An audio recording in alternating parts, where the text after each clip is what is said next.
Welcome to the comfy zone. Make yourself at home. Let's talk about fairy tales. Fairy tales and folk tales say as much about the people who tell them as the stories being told. From stories about children outsmarting hungry witches, to encounters with spirits, to stories about riddles posed by talking animals and unusual creatures. These stories say something about the time and place they originate and the people who tell them. What then happens in a digital age when nearly every fable ever told is stored in the cloud, and new subcultures develop around the quickly evolving technology that connects people who may have never seen one another in ages past? In this digital space, artificial intelligence learns from real human behavior and ideas so that it can better mimic the way that we think and act. What sorts of tales would a machine tell? And would the lessons have any meaning? This is a fairy tale written by a machine. I'm using a website called NovelAI to generate this story, and I'm looking forward to seeing how it develops. I've given minimal correction to things like names and pronouns to keep the story consistent, but intend to let the plot be developed by the AI as much as I can. With that out of the way, this is Chapter 1 of The Princess in the Oak Tree Cottage. There once was a prince of a hidden, magical kingdom in the woods of an unknown country. The prince was beloved by all the people of the kingdom and spent his days amazing crowds with his kind deeds and spectacular displays of magic and charity. He loved to help those in need. One day, he set out on a journey to find the one thing that would make him happier than anything else in the world: his true love.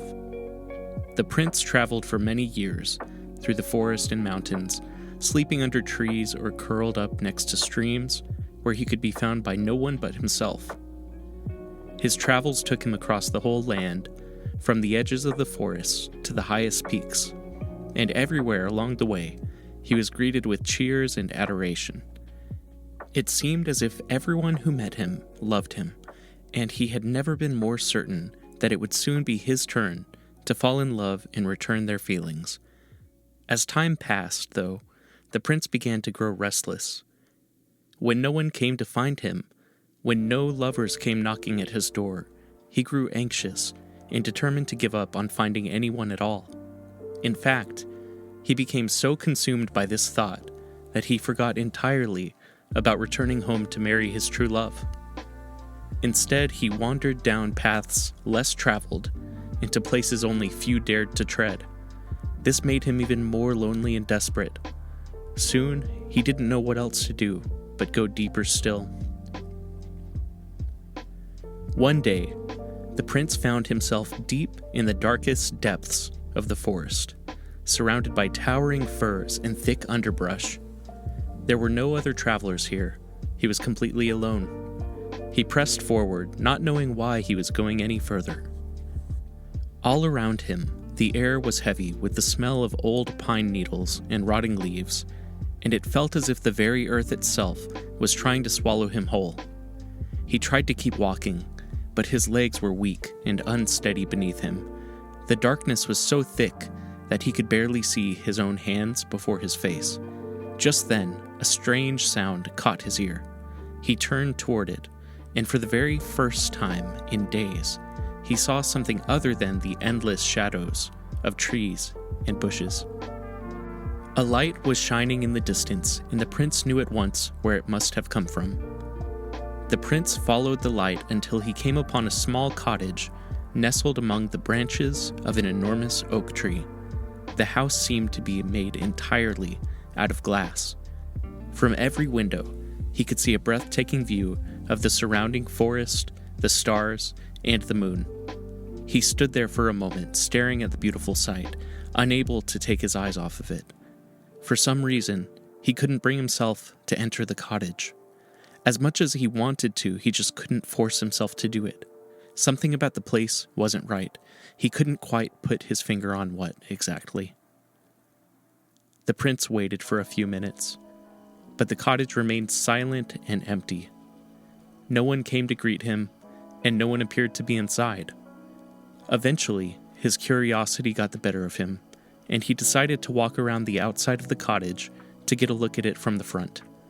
That's when he noticed a pair of doors that led into the house, which looked as though they'd been covered by vines and creeping plants over the years.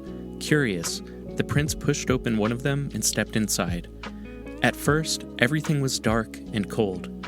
The prince had to squint his eyes against the sudden brightness of the room, and he held his breath as he walked farther into the house, searching for the source of the light. As he rounded the corner, his mouth dropped wide open. In the center of the room was a single chair, placed directly in front of a roaring fire. Sitting in the chair was a young woman.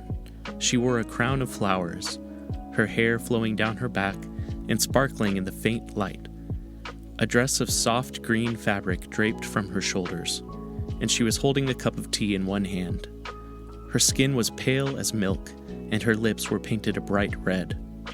When he first saw her, the prince thought she was the most beautiful creature he'd ever seen, but as he stared, he realized that she was looking right back at him, and as their eyes met, the princess smiled. "Hello," the princess said. "I've been waiting for you." The prince blinked in surprise, and for a long moment, neither of them spoke. He watched the girl's chest rise and fall with each slow breath, and he marveled at how delicate and lovely she looked. He couldn't take his eyes off her, although he knew it was rude to stare. The prince cleared his throat nervously.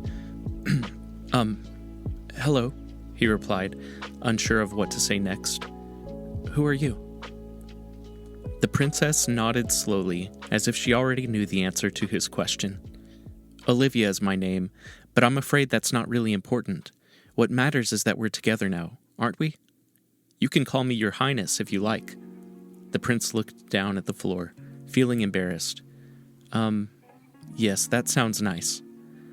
The princess giggled softly, and she reached out a hand to touch his cheek. "Don't be nervous," she whispered. "You're safe here. And so am I. We'll never be apart again." The prince felt his heart begin to race. He didn't know what to say. Was he supposed to offer his name? Did he want to kiss her? Or did he just stand there awkwardly, staring at her while she talked about things he couldn't understand? Suddenly, he remembered something he'd heard somewhere. He thought maybe it might be romantic to tell a girl his name. After all, it seemed like the sort of thing people were supposed to do when they fell in love with someone. So, after a moment's hesitation, he blurted out, "My name is Sigmund." The princess laughed. "That's a silly name. Why don't you share your real name with me?" Sighing, the prince looked down at his feet. "Well, he stammered. "My full name is Sigmund von Hauskreutz. My father is the king of my country." The prince paused, suddenly, wondering what the princess would think of this.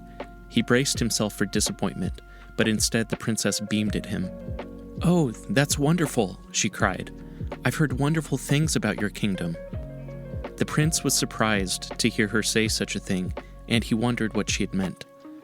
"You have?" he asked. The princess nodded. "Yes. My mother told me all about your kindness and your generosity. She says the old king of your homeland was a hero who saved everyone from the terrible curse that was cast upon the land.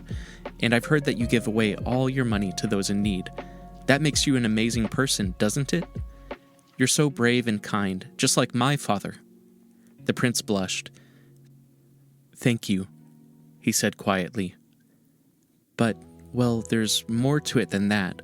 There are many reasons behind why I do the things that I do. I hope someday you'll understand." Feeling awkward, the prince glanced around the room. The only other place to sit was in the empty chair beside the princess.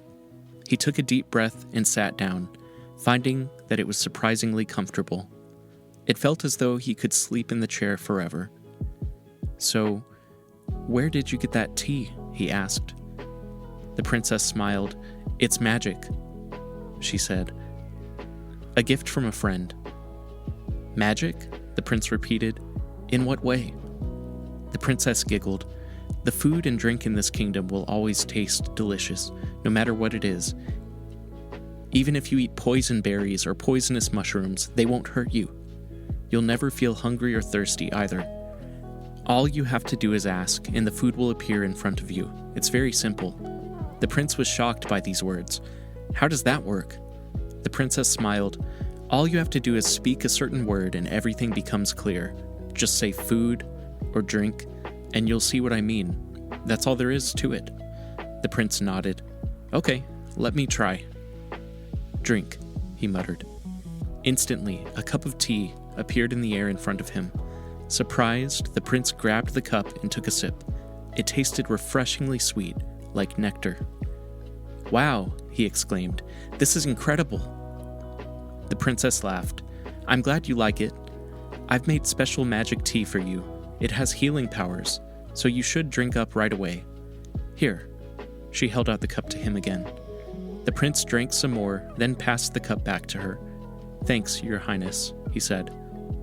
Call me Olivia, the princess replied. The prince nodded. Sure, but can I ask one favor? What?